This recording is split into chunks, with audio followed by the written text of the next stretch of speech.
몽클라르 장군 뭐 세계 1, 2차 대전 전쟁 영웅이셨고요.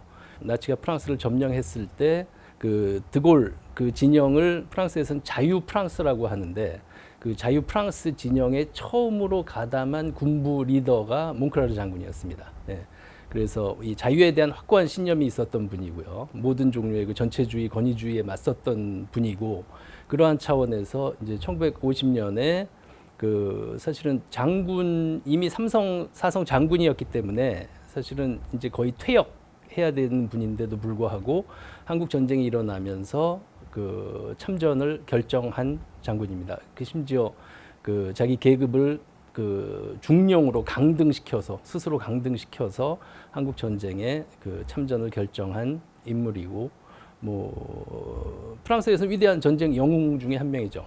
Il vient donc avec tous ses principes. C'est à la fois un militaire, mais c'est aussi un homme, comme tout le monde, et un père. Et il vient aussi avec ses principes de chrétien et de catholique, hein, animé par un certain nombre d'idéaux très importants pour lui, qui sont la liberté des peuples, la défense des peuples et des choses comme ça.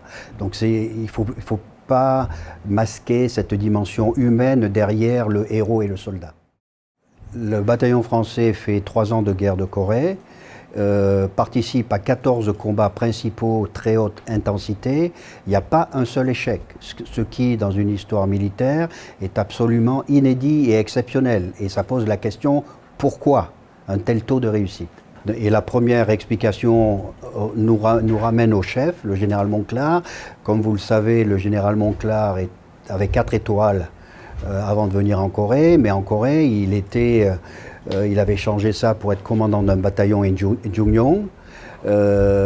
Mais son expérience a fait qu'il a pu orienter, influencer des ordres venant des Américains et même les faire changer de façon à rendre beaucoup plus efficace le comportement sur le terrain. Et c'est une des raisons qui fait que le bataillon n'a jamais perdu de combat. 그 몽클라르 장군이 그 자유 프랑스에 처음으로 가담한 군부 리더라고 그 말씀드렸듯이, 뭐 한마디로 말하자면 그 원칙이라는 거는 그 자유를 위해서 평생 싸우신 분 아닌가 하는 생각이 듭니다. 예, 그래서 아직도 그 자유를 토대로 한 민주주의가 그렇게 유지하고 운영하기가 쉬운 일이 아니거든요. 그래서 그런 점을 좀 젊은이들이 그 자유와 민주주의의 가치, 다원주의의 가치에 대해서 좀 더 몽클라르 장군을 통해서 한번 생각해 보셨으면 합니다. 예.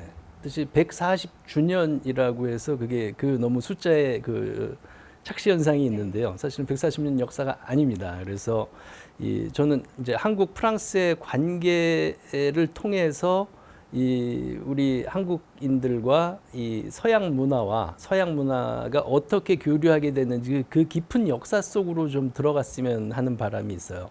그래서 뭐 그 역사를 상당히 입체적으로 바라볼 수가 있고, 예.